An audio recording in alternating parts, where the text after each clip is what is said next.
Hindi mo kailangan lumipat. Walang problema si upline.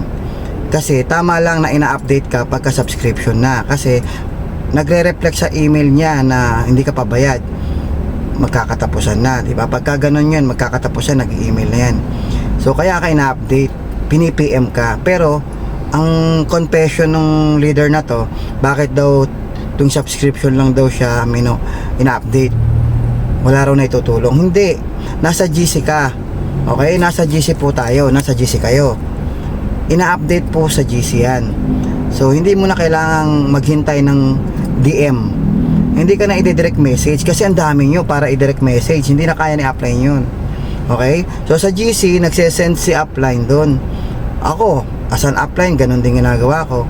Nagsesend ako sa GC ng update, video, tutorial, Zoom link. So nasa sayo na yon kung sisilipin mo. Huwag ka na maghintay ng direct message kasi hindi niya kayang isa-isayin yun. So kaya ka naman mini-message tuwing subscription kasi nagwo-worry siya baka malaglag ka, sayang. So sabi mo 6 na buwan ka na, hindi ka naman natutulungan, walang naitutulong. Meron, ayaw mo lang kasi may Zoom tayo eh. Every Monday may training. Okay, Monday to Saturday, Tuesday to Saturday may Zoom webinar na Live Good presentation. Sa kalagitnaan o sa dulo may mga motivation, may training na kasama. Paano hindi ka matututo? May mga vlog, ang daming vlog dyan, mga daming vlogger ngayon na Live Good na naggagawa ng motivational video, tutorial, how to do the business. Wala sa upline yan.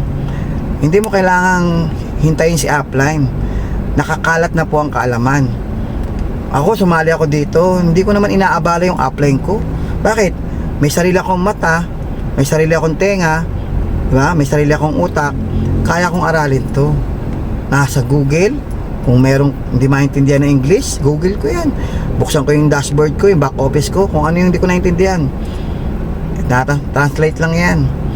Tapos yung mga video, ulit-ulitin ko lang hanggang sa ma-memorize ko yan. So, ako mismo, nag-self-study ako. So, hindi mo kailangan si upline. Si upline, guide lang yan. Guide lang kung saan tayo dadalhin. Oh, pero yung learnings, nasa iyo. Kumbaga, lahat tayo magbibisikleta, okay? O magdadrive ng sasakyan, si upline, guide lang kung saan dadaan. Pero yung paano matutong magmaneho, hindi si upline yun. Ikaw na yun. Ikaw na yun. Okay? Dapat pag-aralan mo yung negosyo mo. So yun lang siguro masasabi ko. Hindi solusyon yung paglipat ng grupo.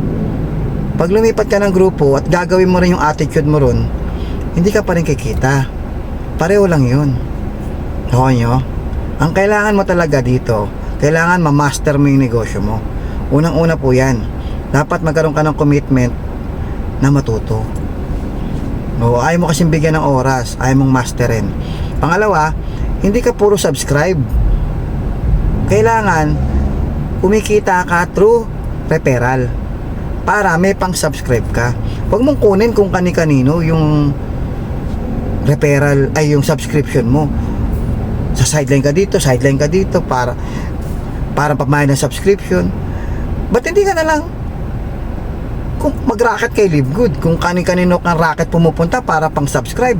Si Live Good, racket na to. Kay Live Good, mag-invite ka.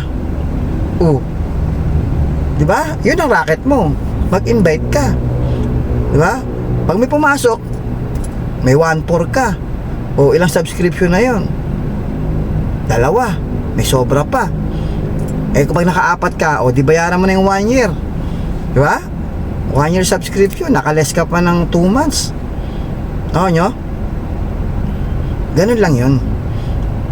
Okay, so para nakapokus lang kayo kay Live Good. Kay Live Good nyo kunin yung subscription. Okay, kay Live Good income.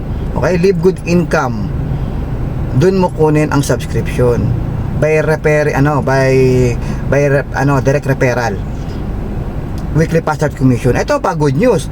Yung mga direct referral mo na yan, kapag nag-invite sila, may 10% ka pa dun. Di ba? O, may pang-subscribe ka. Sa mga nagsasabing hindi lumalaki grupo, puro bayad, walang problema kay upline. Kasi nagkalat na po ang video, nagkalat na ang kaalaman, may Zoom tayo gabi-gabi, may mga speakers na naka-assign. Hindi mo na kailangan si upline. Okay? Si upline, may mga programa lang, sasabay ka lang kay upline sa programa. Pero paano gawin ng business? Ikaw yun. Ikaw. Okay? So yun lang. Sana naintindihan nyo po. So maraming salamat. Hataw na para mag-diamond ka na. Diba? Para next year, ikaw naman ang nagdadrive ng sasakyan mo. Para next year, ikaw naman ang bumibili ng bahay mo. Okay? So, your success depends on you. Okay? Huwag mong isisi sa upline. Wala sa kabilang grupo yan. Nasa sayo pa rin.